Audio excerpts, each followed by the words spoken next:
I thought I'd do something a little different on the channel today, guys. I'm getting a bit bored of snow and everything outside, and I thought I'd just do something inside. I'd done all my shoveling and everything for the day, so I was doing some stuff inside, cleaning out some boxes, and I thought I'd show you a couple of things that my old granddad bought back from World War II after he had finished serving in Burma. And this is a legit, you know, look at that, look.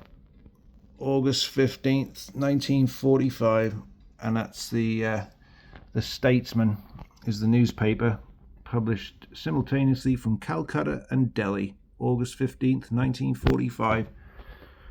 And it is what it is, look. Japs surrender, it says.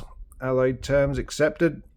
And that was that. And he brought that all the way back home from the jungles of Burma. Along with that, look.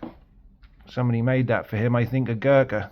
I don't know the story for sure, but I think he either got it from a Gurkha or he got it from somebody else, maybe, that, you know, he took it off for somebody perhaps. But there is a rather gory story that goes with it, but I don't know if I should really tell that on YouTube, not these days anyway. But that hasn't been cleaned since the war. Look, still got all the original muck right on it.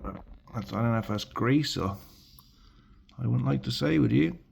But yeah. But yeah, he brought that back from the war, and I love this. Look, I don't love it, but I love it. You can see where he, poor bugger, one day look, it's that shape, isn't it?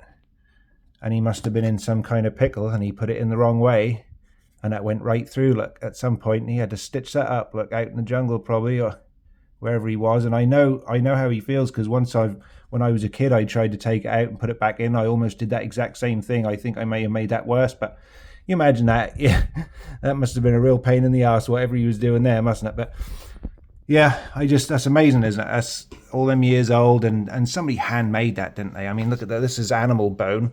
That's not ivory. I read that they use mostly animal bone for it, and you know, it's beautiful, really, made by a native Burmese, I would have thought, or something, you know, Japanese perhaps. I'm not sure. I'd like any information on it if you know. And here's a little, I think one of these is a sharpener, and that one's just another little knife, look, little bone handled knife. But just what he got up to in the jungle, I bet he did an awful lot with that, didn't he? So